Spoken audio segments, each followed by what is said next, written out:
O tilintar das taças de champanhe preenchia o ar durante o nosso gala familiar, mas o olhar fugaz de Marcos carregava um segredo afiado suficiente para cortar através das risadas.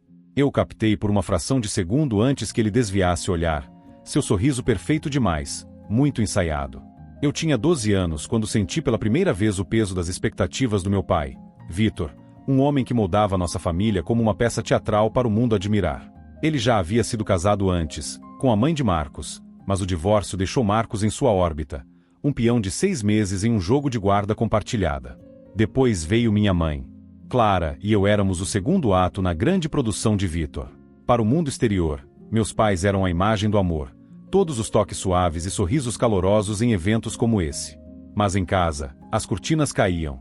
Eles eram apenas 2 pessoas compartilhando um espaço, sua afeição tão passageira quanto o holofote que Vitor exigia. Ele exigia a perfeição. Minha infância não foi cheia de passeios de bicicleta ou verões preguiçosos. Foram aulas de piano às segundas, futebol às quartas, clube de debates às sextas e incontáveis sessões de tutoria. Eu era o projeto dele, moldado para brilhar. Marcos, meu meio-irmão, era o filho dourado, sempre um passo à frente, seus troféus alinhados na lareira enquanto eu lutava para acompanhar. Eu o invejava por sua facilidade sob o olhar de Vitor, mas também ansiava por sua aprovação, da maneira como uma criança admira um irmão que parece intocável. Clara tentou suavizar as arestas uma vez, depois que falhei em um recital de piano. Ela me puxou de lado, sua mão quente no meu ombro, sussurrou que eu era suficiente. Mas a voz de Vitor cortou o ar, afiada e fria, lembrando-me que o segundo lugar era apenas o primeiro dos perdedores. Marcos, parado ali perto, nada disse. Seu silêncio foi mais alto do que qualquer crítica. Esse momento se gravou em mim, uma ferida silenciosa que carreguei por anos. O gala era um palco perfeito para a performance de Vitor. Ele ergueu sua taça, brindando a unidade familiar, seus olhos demorando-se em Marcos com orgulho que nunca chegava até mim. Eu tinha 16 anos então, velho o suficiente para notar as rachaduras. Marcos, em casa de férias da faculdade, era o centro das atenções, seu charme fluindo sem esforço enquanto ele circulava pela sala. Eu fiquei nas margens, segurando um refrigerante, sentindo-me como figurante na minha própria vida. Foi então que veio o momento que mudou algo em mim. Vitor, no meio de seu discurso, elogiou Marcos por seu último prêmio acadêmico, depois virou-se para mim, seu sorriso diminuindo. Disse, eu poderia aprender com meu irmão se me esforçasse mais. A sala riu, mas para mim não era uma piada. O aperto de Clara em seu copo ficou mais forte, seus olhos implorando para que eu deixasse para lá. Mas a dor era muito recente. Confrontei Vitor mais tarde, longe da multidão, minha voz tremendo. Disse-lhe que eu não era uma máquina, que precisava de uma pausa de suas demandas incessantes. Ele me encarou, a mandíbula tensa, e disse que eu o agradeceria um dia. Clara pairava por perto, sua voz suave, pedindo-nos para acalmar. Mas, pela primeira vez, eu não cedi. Exigi um dia por semana para mim, sem aulas, sem pressão. Para minha surpresa, Vitor cedeu, embora seus olhos dissessem que aquilo era uma concessão, não uma vitória. Aquela foi a primeira vez que senti o peso se aliviar, mesmo que só um pouco. Marcos observou tudo se desenrolar, sua expressão ilegível. Queria que ele dissesse algo, qualquer coisa, para preencher o abismo entre nós. Mas ele simplesmente foi embora. Eu não sabia, então, que seu silêncio estava escondendo algo mais sombrio, algo que desfaria tudo o que eu pensava saber sobre família. Olhando para trás, vejo agora, o gala, os discursos, os sorrisos perfeitos, tudo fazia parte do roteiro de Vitor, e nós éramos seus atores. Mas sob os holofotes, segredos ferviam, segredos que iriam quebrar o palco sobre o qual estávamos. O olhar de Marcos naquela noite não foi apenas evasão, foi um aviso que eu era jovem demais para entender. Antes de mergulharmos mais fundo nessa rede emaranhada de traição, quero saber de vocês, de onde estão acompanhando? Se essa história te fisgou, clique no botão de inscrição para nos apoiar. Continuem comigo, porque o verdadeiro drama está apenas começando. O controle de Vitor não parou na infância. Ele acreditava possuir nossos futuros, nossas escolhas, até nossos corações. Marcos seguiu seu caminho, entrando na vida que Vitor planejou, enquanto eu lutei por migalhas de liberdade. Mas aprendi que a liberdade vem com um custo, um que eu nunca vi chegando. O parque brilhava com luzinhas enquanto eu levava Chloe até a beira do lago, sua mão quente na minha. Mas uma sombra permanecia desde aquele gala anos atrás, sussurrando dúvidas que eu não conseguia sacudir. A voz de Vitor ecoava na minha cabeça, mais alta agora do que nunca. Aos 30, Marcos havia seguido seu roteiro, casando-se com Isabelle após um empurrãozinho de nosso pai, que acreditava que uma esposa e uma família eram um verdadeiro legado de um homem. Vitor voltou sua atenção para mim, suas palavras afiadas durante um jantar tenso em sua casa. Ele se inclinou sobre a mesa, os olhos fixos em mim, dizendo que eu precisava me estabelecer, que um homem sem família era um vagabundo. Marcos, sentado por perto, assentiu em silêncio, seu rosto ilegível, assim como estivera quando lutei por minha liberdade aos 16. Clara, sempre a pacificadora, tocou meu braço, instando-me a ouvir. Mas eu ignorei. Eu não era Marcos. Eu não seguiria o caminho traçado por Vitor. Chloe era diferente. 3 anos juntos, 2 morando sob o mesmo teto, e eu sabia que ela era minha escolha, não a dele. Planejei a proposta por semanas, cada detalhe gravado no meu coração. Naquela noite no parque, o ar estava fresco, a água refletindo milhares de pequenas luzes. Caí de joelhos, meu pulso acelerado enquanto tirava o anel do bolso. Os olhos de Chloe se arregalaram, sua respiração presa. Ela disse sim, sua voz trêmula, e me abraçou com força. O mundo desapareceu, restando apenas nós dois. Os passantes aplaudiram, suas comemorações um zumbido suave, mas tudo que senti foi o batimento do coração dela contra o meu. Pela primeira vez, achei que tinha escapado da sombra de Vitor. A festa de noivado foi um borrão de brindes e risadas, realizada em um terraço com vista para a cidade. Marcos estava lá, apertando minha mão, seu aperto firme, mas seu sorriso fino. Ele disse que estava feliz por mim, mas seus olhos se desviaram, pousando em Chloe do outro lado da sala. Ignorei a inquietação, atribuindo-a à velha rivalidade entre irmãos. Então Chloe desapareceu, 20 minutos, talvez mais. Vasculhei a multidão, meu estômago se revirando. Quando ela voltou, suas bochechas estavam coradas. Disse que tinha feito uma ligação com uma amiga, suas palavras apressadas. Notei seu batom levemente borrado e uma mecha de cabelo fora do lugar. Meu peito se apertou, mas engoli a dúvida. O amor me cegava, e odiei-me por isso. Mais tarde naquela noite, deitados na cama, com Chloe aninhada contra mim, repassei sua ausência mentalmente. O batom borrado queimava em minha mente, um detalhe que eu não conseguia esquecer. Queria acreditar nela, confiar na mulher que dissera sim sob as luzes do parque. Mas o olhar fugaz de Marcos no gala me assombrava, entrelaçado com essa nova inquietação. Disse a mim mesmo que era nada, que estava sendo paranoico, mas a semente da dúvida havia criado raízes, profundas e inflexíveis. Chloe dormia tranquilamente, sua respiração suave, enquanto eu encarava o teto. A alegria da proposta foi manchada por um medo crescente. Eu não sabia, então, que a verdade já estava escapando pelos meus dedos, que a mulher que eu amava e o irmão que invejava estavam tramando uma traição que destruiria tudo. Meus dedos roçaram contra uma forma fria e desconhecida no bolso do casaco de Chloe, e naquele instante o questionamento da festa de noivado rugiu de volta à vida, rasgando a frágil confiança a qual eu me agarrava. Era uma noite tranquila, apenas algumas semanas após nosso casamento. Chloe estava fora, alegando uma reunião de trabalho tardia. Sua voz soava casual, mas seus olhos evitavam os meus. Eu procurava minhas chaves, revirando o armário do corredor, quando encontrei um celular pré-pago barato escondido dentro de seu casaco de couro favorito. Meu estômago se revirou enquanto eu o ligava, sem senha necessária. A tela se iluminou com uma única sequência de mensagens. E o número no topo era um que eu conhecia de cor, Marcos. Rolei pelas mensagens, cada palavra uma lâmina cortando mais fundo. Tudo começou na noite do nosso noivado, leve no início. Chloe provocava Marcos sobre ter escapado da festa. Vi suas palavras, leves e flertadoras, descrevendo como ela ajustara seu batom no espelho do banheiro antes de encontrá-lo no beco atrás do local. Minha visão embaçou, mas continuei lendo, incapaz de parar. As mensagens tornaram-se íntimas, confissões de amor, promessas de ficarem juntos. Eles tinham um plano, 5 anos permanecendo comigo e Isabelle até que o filho de Marcos fosse mais velho, menos dependente. Depois nos abandonariam, inventando uma história de coração partido mútuo para salvar as aparências. Uma mensagem me paralisou. Chloe escrevera para Marcos reclamando de uma pulseira prateada que dei a ela no nosso primeiro aniversário, chamando-a de brega, dizendo que eu era previsível, um homem que não conseguia acompanhar seu brilho. Marcos respondeu com um emoji risonho, concordando que ela merecia algo melhor. Minha mão tremia, o telefone escorregando ligeiramente. Previsível.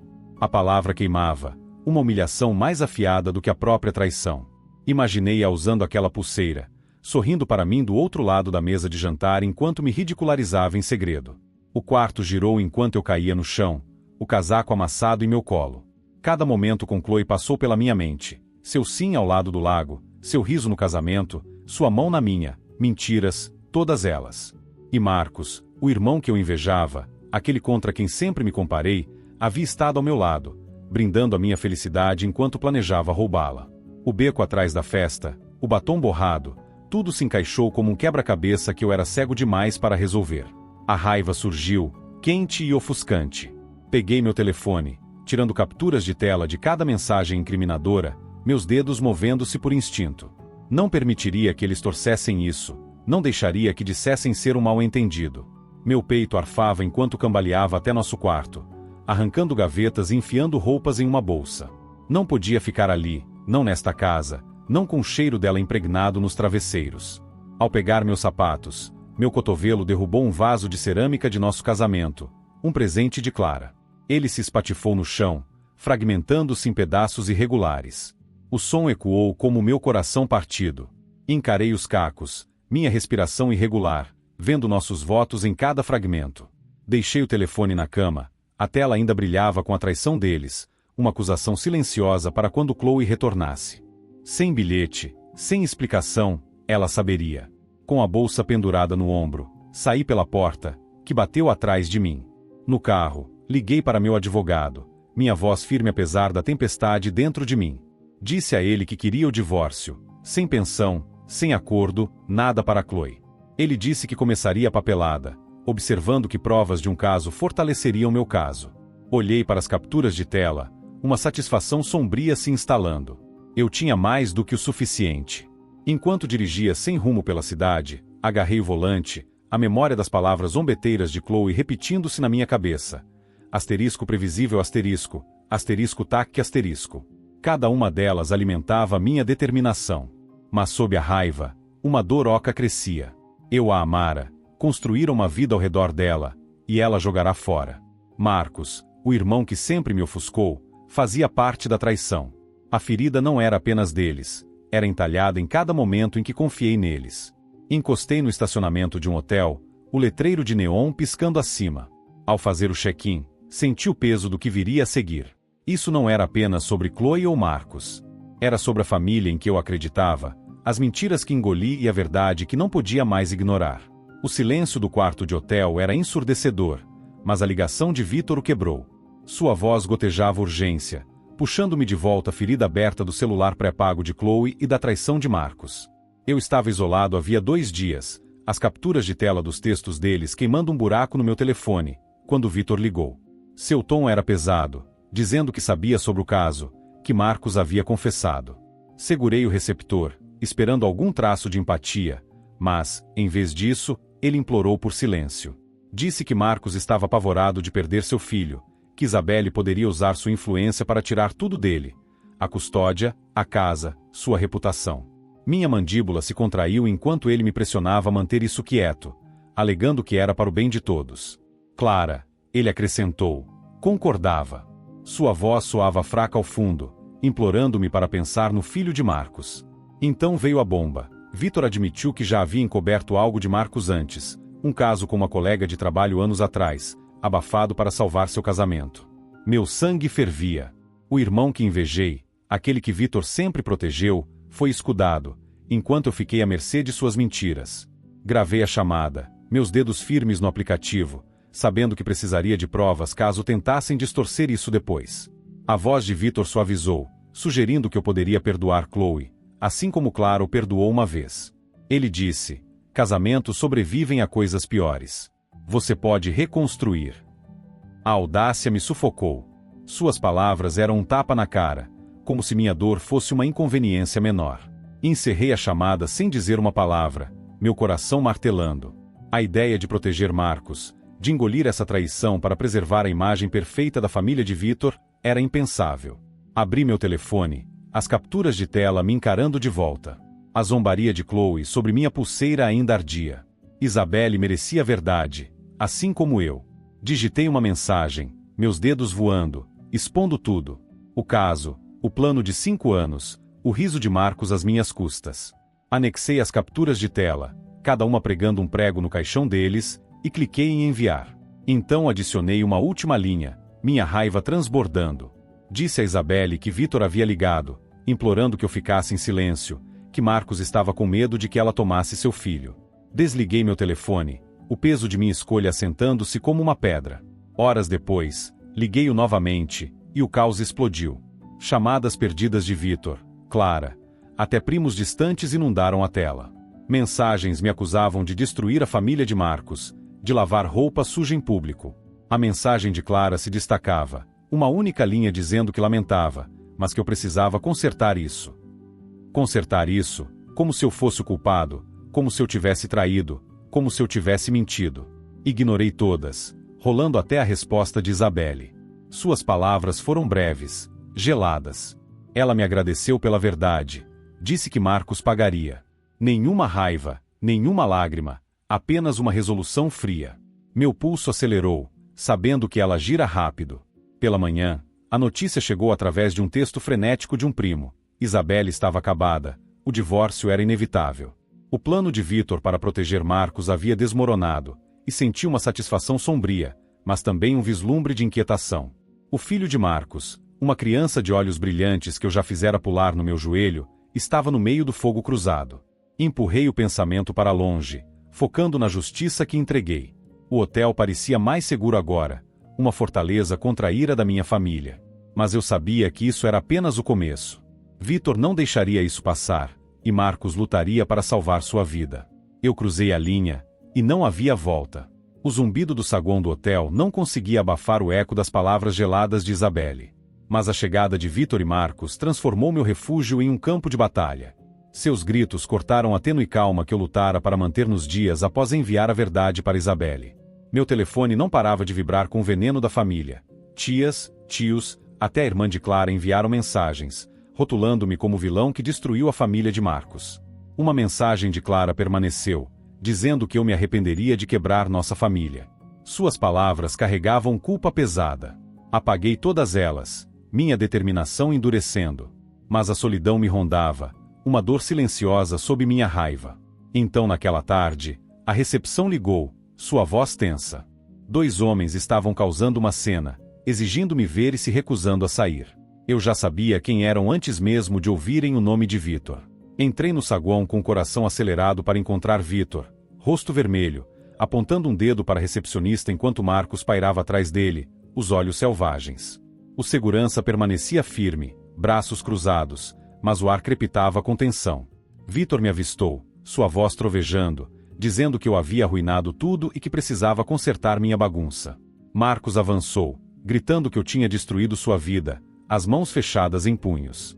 O guarda agarrou seu braço, puxando para trás, mas não antes de Marcos empurrá-lo, derrubando um vaso de planta, cuja terra espalhou-se pelo mármore do chão.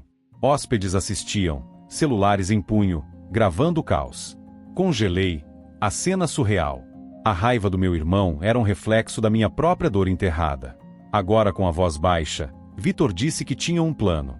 Ele me instou a testemunhar no tribunal, pintando Isabelle como uma mãe instável, incapaz de cuidar de seu filho. Marcos assentiu, dizendo que era culpa minha ele estar perdendo tudo e que eu lhe devia isso. A absurda sugestão me atingiu como um soco.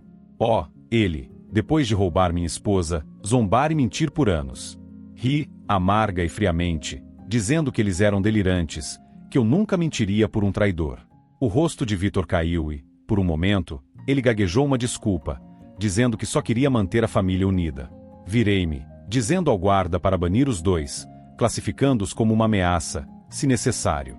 Marcos gritou meu nome enquanto eles eram escoltados para fora, sua voz desaparecendo nas ruas movimentadas.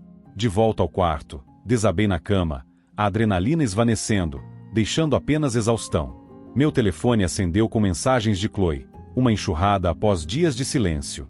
Ignorei suas mensagens até então, presumindo que fossem desculpas vazias, mas o volume me forçou a olhar. Ela escreveu que havia terminado com Marcos, suas palavras cruas, quebradas.